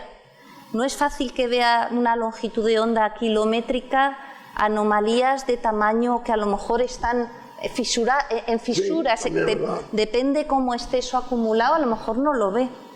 No lo ve. Vosotros en el estudio utilizáis la sismicidad natural que ha habido durante... Con lo cual, no ha habido mucha sismicidad en la parte de Cumbre Vieja, Cumbre Nueva, en ese límite, sino que está muy concentrada en la zona de la erupción. Bueno, él ha trabajado en la tomografía, creo que todos los datos del 2017. Sí. Claro, pero está concentrada en esa zona. De hecho, en la zona norte no había... Es una de las cosas que tuvimos más animosas charlas con nuestros revisores del paper. Porque no había sismicidad asociada a esas anomalías, ni tiene por qué haberla. No, por eso te digo, esa información que ustedes publicaron después, cuando yo veo lo del helio 3, bueno, el helio 3 y el 4 lo tenía claro, pero un cambio significativo. Y después cuando vi tu paper, que reconozco que yo al principio decía, espera, que aquí se me ha perdido algo. No. Tú buscabas la papelera para tirar. No he didicho eso, pero que estaba perdido, ¿no? Y además el modelo que explicaban, ¿no? O sea, yo estaba perdido, no lo entendía. Pero lo que explicábamos nosotros justificaba tanto las observaciones de deformación, como cuadraba con la sísmica, como cuadraba con vuestras anomalías de gases y las de geoquímica que publicó Torres González y otros en el 2020. Y de hecho, nosotros estudiamos hasta abril del 2020, sí, y lo que nos sale en ese entonces son la fracturación de la zona bajo superficie, que es justo por donde luego subió el magma. Entonces, es decir, realmente las cosas van encuadrando. Lo que tenemos que ver un poco, que es en lo que estamos, qué ha pasado entre el 2020 y el 2021 en septiembre. Ahora hemos estudiado qué ha pasado en 2021, pero nos queda medio año del 2020 por revisar. Pero ese tipo de cosas yo creo que sí es posible y que al final lo que tenemos, yo soy geodesta y mucho tiempo tenía mucha fe en la geodesia, pero ahora con la edad voy descubriendo que realmente lo que no explique todo de forma razonable conjuntamente no sirve. Es decir, si no eres capaz de explicar con un modelo, con un mismo modelo, las anomalías geoquímicas, las anomalías de gases, la sísmica. Estoy diciendo de una forma razonable, algo falla. Integrar las piezas del puzzle. Claro. Y no es que lo tengas que modelar todo matemáticamente, porque no existe un modelo que ahora nos permita hacer eso, pero sí un poco intentar integrar en la explicación de lo que te sale. Y bueno, en ese sentido yo sí estoy bastante contento todavía de lo que salió en ese artículo, porque explicaba un poco todo. Yo creo que va a ser muy interesante para unirlo con estos datos geoquímicos y geofísicos, los datos de los análisis petrológicos. Yo tengo muchísimo interés en cuando se hagan esos análisis de tiempos de residencia. Creo que vamos a entender el papel que han jugado estas cámaras que aparecen y desaparecen a distintas profundidades y que yo qué sé, si te sale un tiempo de residencia de 4 o 5 años, pues ya sabemos más o menos que coincide, o 10 años, pues cuáles son las primeras anomalías que hemos detectado, pues saber que es asociado, es un fenómeno en superficie o dentro de la litosfera asociado a esa primera acumulación. Si logramos inferir esa cámara profunda, qué papel juega esa cámara de 30 kilómetros de profundidad, a ver si sale por algún lado. Tendrá que salir, sale. Pues eso es lo que necesitamos, porque de hecho pensamos que en realidad la última fase de la erupción es la preparación de la siguiente erupción, en el término de cómo se quedan esas cámaras profundas desestabilizadas o sobrepresurizadas. Y ese magma seguro se vuelve a reusar de alguna manera con nuevas inyecciones y cuando esa cámara profunda decide establecer otra cámara dando un salto como los modelos de Kluger, otro saltito un poco más arriba y otro más arriba, eso es lo que tenemos que entender y saber en qué salto empezamos a ver desde la superficie. Sí, en ese sentido, Carmen, y es una curiosidad que nos ha surgido a más de uno, la isla se levantó 20 centímetros, empezó la deflación, pero no ha deflactado hasta la... No. ¿Cuánto se ha quedado levantado aproximadamente? Hay una deformación estática permanente yo creo, pues más de 12 centímetros permanente. En la zona de la erupción es permanente y ha bajado, pero habrá unos 15 centímetros permanentes. Es que eso puede dar una estimación del volumen que ha quedado ahí abajo. Sí, pero luego, que es lo más interesante, Laura, que es la que está haciendo los estudios ya de largo plazo, en realidad encuentra, a ver si recuerdo, desde el 2005 un levantamiento regional a gran escala, que es el que luego se vio como deflación regional. Y claro, el problema es que esos datos los tienes que tratar muy bien. O sea que hay una parte que levantó un todo, luego cuando el centro de presión estaba más en superficie ya levantó una parte y cada vez que iba focalizándose en una zona más pequeña es que estaba más superficial. Pues ese levantar el todo es el que hay que modelar para saber qué volumen tiene. Ese sería muy interesante. Pero también del levantamiento local que se produce en esa zona, cuánto se ha recuperado y cuánto no. Sí, en todo caso todo el sistema de referencia ha quedado desplazado. Luego ahí hay más de lo que había, eso seguro. Eso es verdad.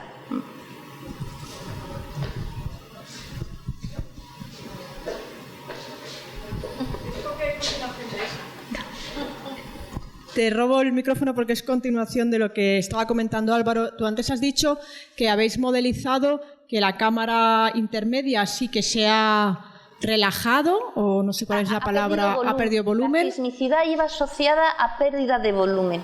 Pero la profunda, sin embargo, no habéis registrado esa pérdida de volumen, con lo cual es en la profunda ocurrían sismos tanto con componente isotrópica positiva como negativa. No había una predominancia de un mecanismo. Claro, ya lo que has comentado es que puede ser que se vaciara la intermedia, por lo tanto, pero la profunda no. Más que vaciarse, equilibrar, o sea, perder presión. O sea, yo creo que vaciarse...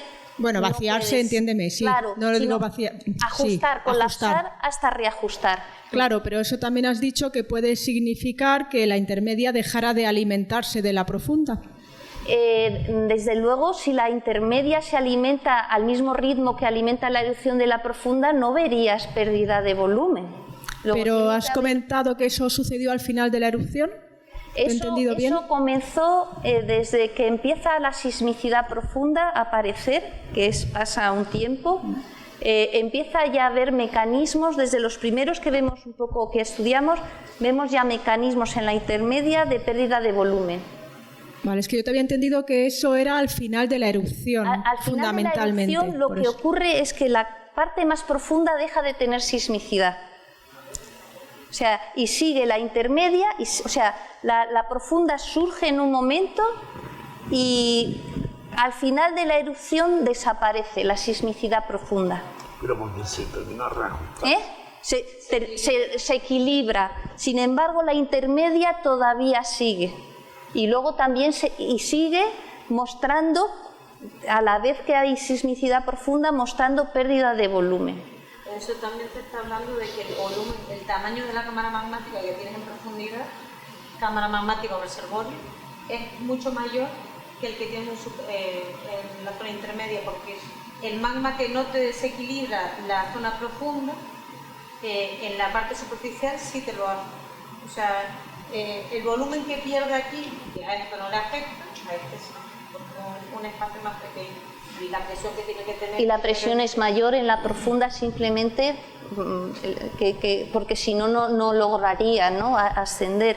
Sí, pero que al parar, al equilibrarse la zona profunda, todavía queda desequilibrada la intermedia. Hasta que pierde el poder suficiente para equilibrar. Y da la sensación que la erupción sigue alimentándose porque la cámara intermedia se reajusta y sobrepresuriza, o sea, se debilita, colapsa, porque en realidad una pérdida de volumen es como un colapso, sobrepresuriza y sigue la alimentación hasta que llega un momento que se logra un equilibrio y ya no puede alimentar más. O sea, la zona intermedia es como un poco una zona que es capaz de reajustarse y hacer que la erupción haya durado más. Y la parte más profunda ha realimentado a la intermedia hasta que la ha dejado de alimentar. Sí, en algunos momentos, si no recuerdo mal, había como un equilibrio, ¿no?, entre las dos. No había...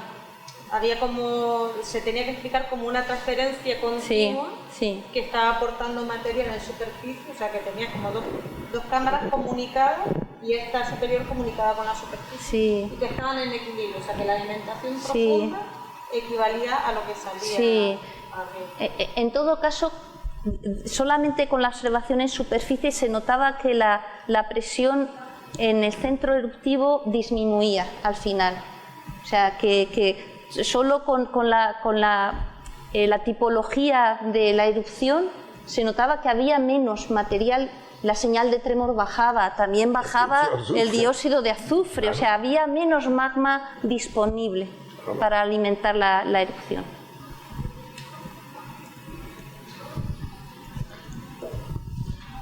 Vamos acabando, que está durando mucho.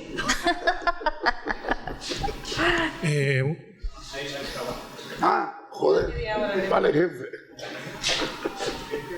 Hay que ganarse la cena. Vale. Una broma, Pregunten lo que quieran.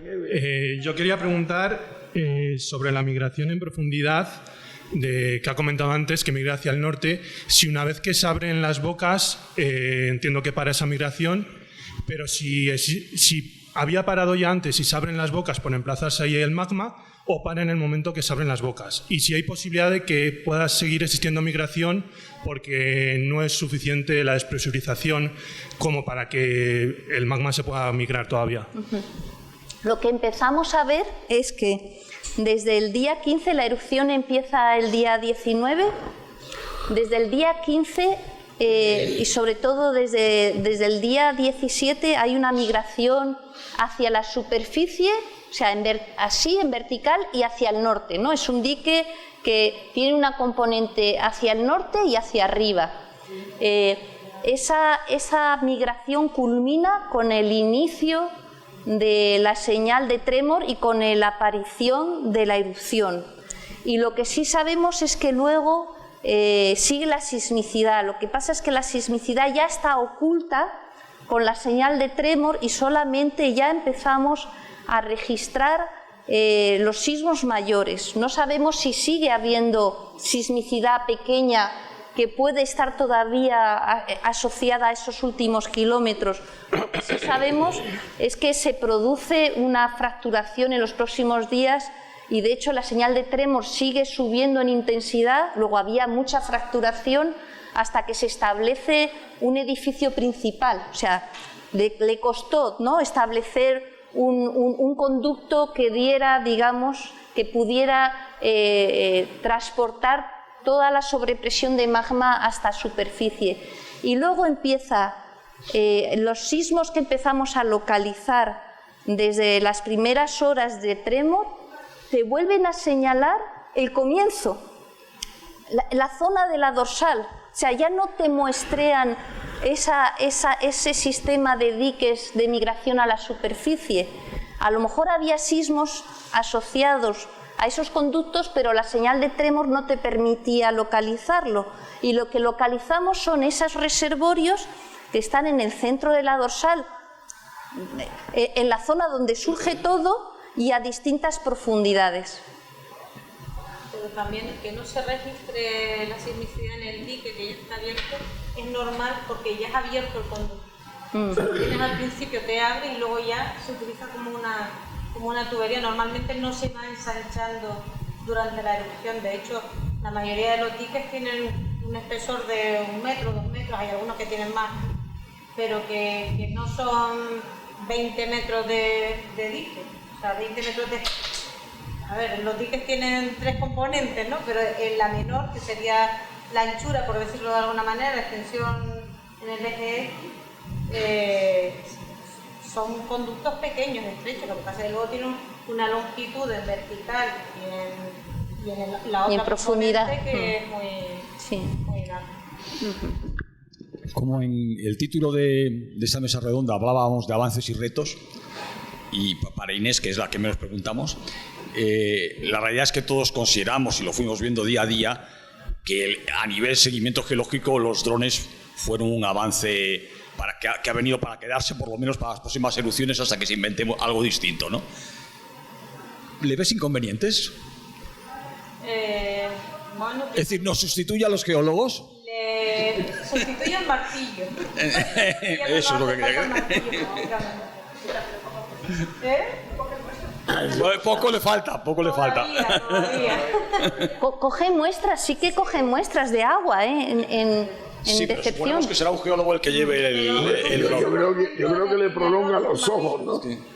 El ROV submarino, por ejemplo, tiene un brazo hidráulico que coge muestras. O sea que no tenemos idea. Pero yo creo que son más las ventajas que los inconvenientes, porque además te permite acercarte a zonas, y no solo para la volcanología, para todo. O sea, te permite acercarte a zonas sin exponerte al peligro, ¿no? Y eso es muy, muy importante, y sobre todo a zonas a las que no puedes acceder. Por ejemplo, la bajada de la lava por el acantilado para formar el delta lábico, todo eso tenemos una información gráfica textual, y son cosas que habíamos visto igual con unos prismáticos o con el zoom de la cámara, pero así lo podemos ver desde muy cerca. Y además tener ortofotogrametría, modelos digitales de información. O sea, se abre ahí un campo enorme. Y yo creo que son muy importantes. Y la parte de... A ver, tienen sus problemas durante la erupción porque sufren mucho con los gases, con las cenizas. A veces llegaban los pobres drones allí que daba pena mirarlos. Pero aún así no sufrieron tanto como esperaban. O sea, aguantaron muy bien. Se perdieron muchos drones. Nosotros perdimos uno. El nuevo, compramos uno nuevo y lo perdimos el primer día.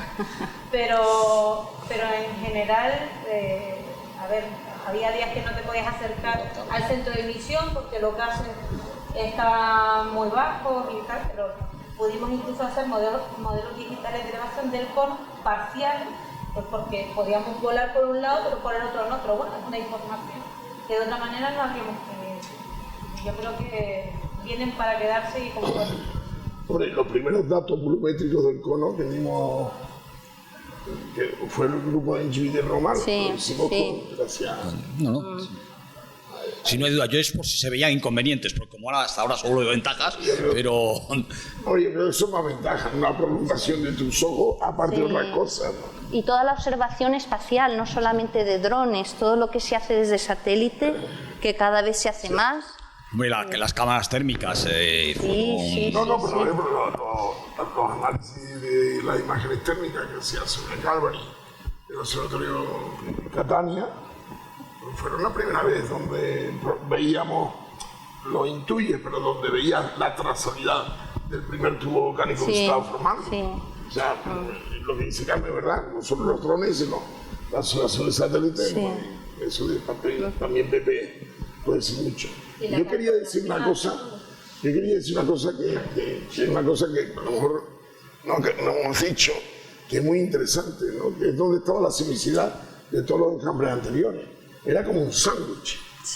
Estaba la sismicidad profunda, la sismicidad del reservorio intermedio, pero toda la sismicidad de los 9 o 8 enjambres anteriores era entre esos dos fuentes de sismicidad.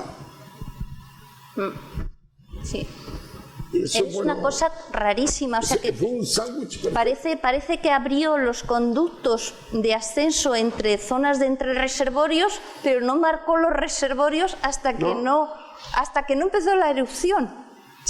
Pero eso también puede ser porque esa zona que tienes en medio tiene un comportamiento más duro. Mecánico, claro. Debido a las intrusiones previas Claro, pero no ver nada. Pero tuvo como una especie de conexión entre... Sí, eso es muy interesante para estudiar. Porque de los drones es muy importante la cartografía. O sea, uno de los problemas que tienen es que si no tienes puntos para georreferenciar, pues no puedes hacerlo con precisión, ¿no? Pero, por ejemplo, en este caso, que había carreteras, que había un montón de elementos geográficos que se pudieran utilizar, pues lo que utilizamos para hacer la cartografía. O sea, la mayoría de la cartografía se hizo no con ortofotogrametría, sino interpretando las imágenes, los vídeos. O sea, está llegando y podías ver perfectamente el punto de la carretera en el que estaba... Y así mucho trabajo, pero... Sí, incluso para el daño también ha sido muy interesante cómo se activó Copernicus.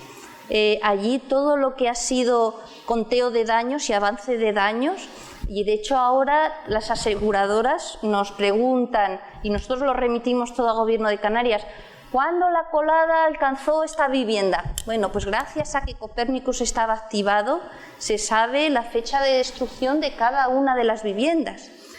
O sea, eso que ha habido una observación reforzada desde el espacio que ha permitido hacer, digamos, el seguimiento del daño, sobre todo asociado a las coladas.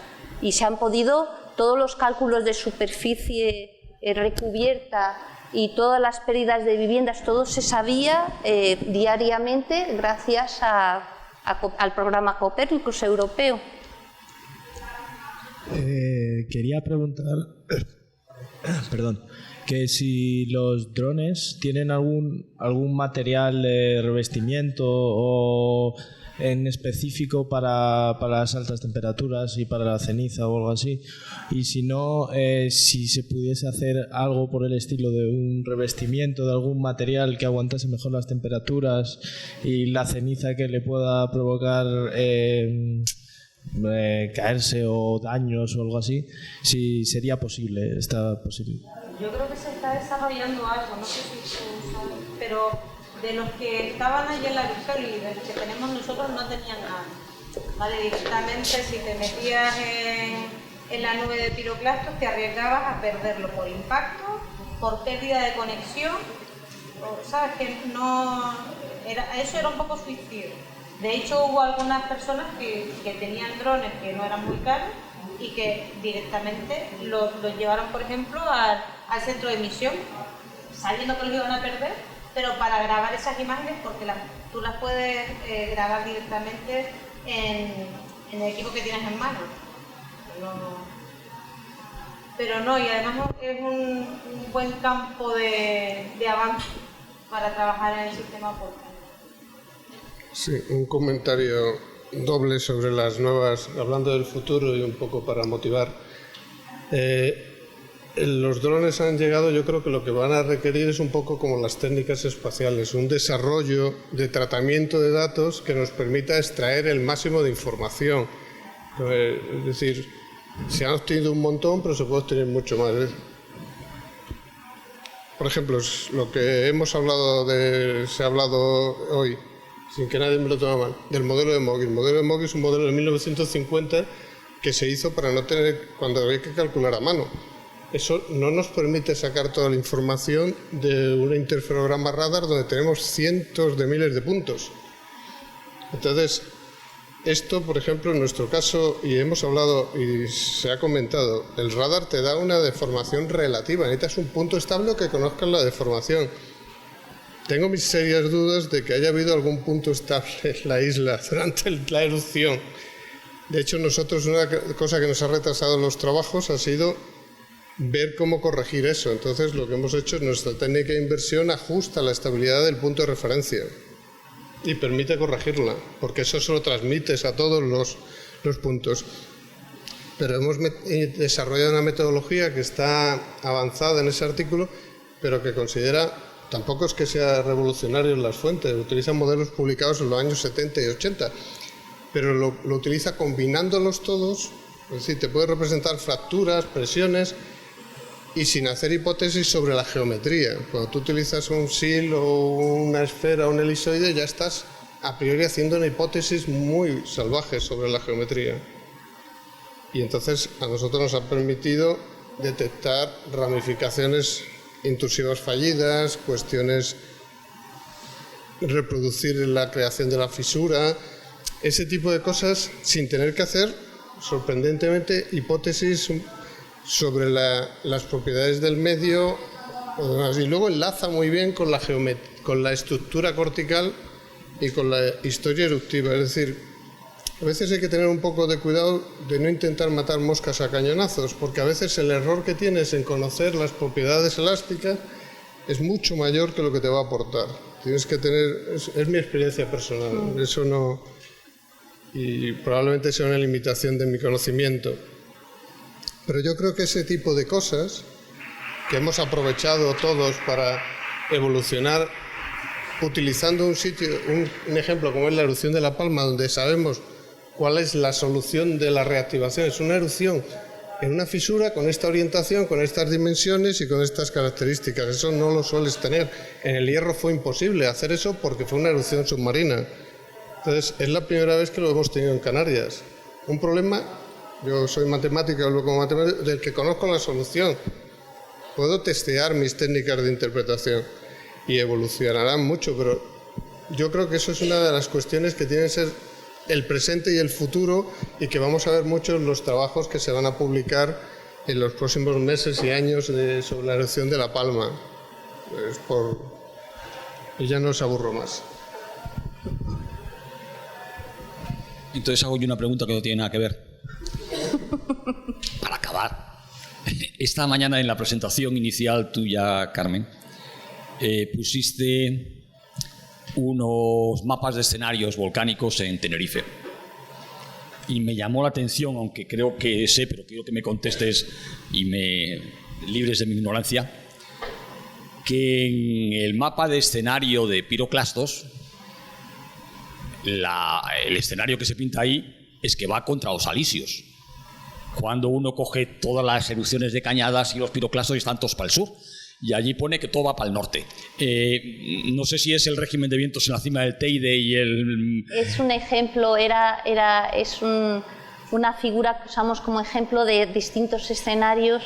Realmente la herramienta que tenemos, nosotros recibimos de AEMET los datos de los globos sonda, los activamos, tenemos unos datos de fondo, es que ya no recuerdo si es diarios o no recuerdo muy bien, pero cuando activamos una isla nos dan a distintas alturas la predicción de vientos. Entonces lo que hacemos es hacer esos escenarios a esas distintas alturas.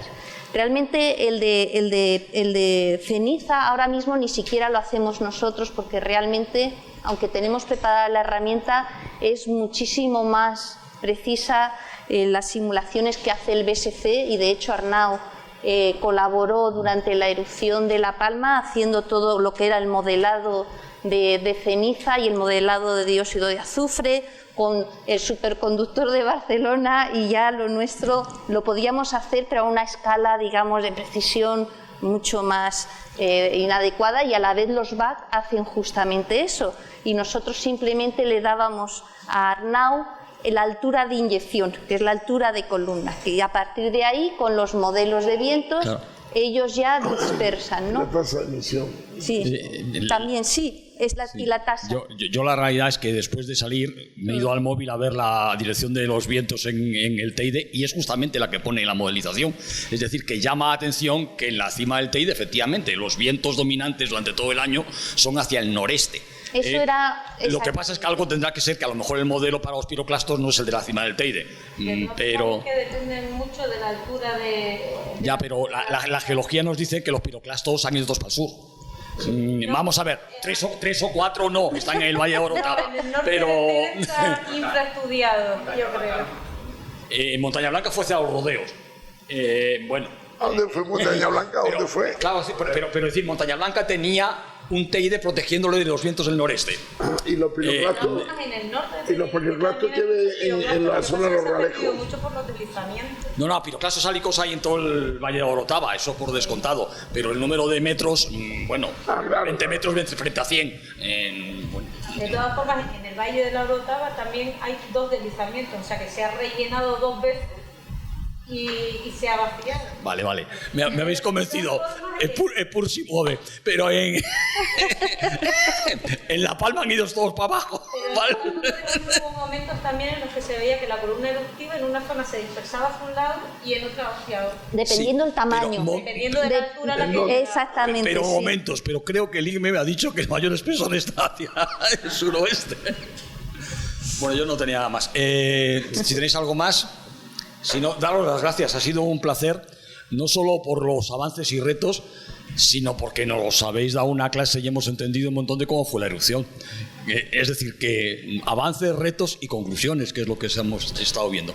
De verdad, muchísimas gracias, ha sido, al menos para mí, y yo creo para todos que están aquí, muy productivo, muy productivo. Muchas gracias por invitarnos. Muchas gracias.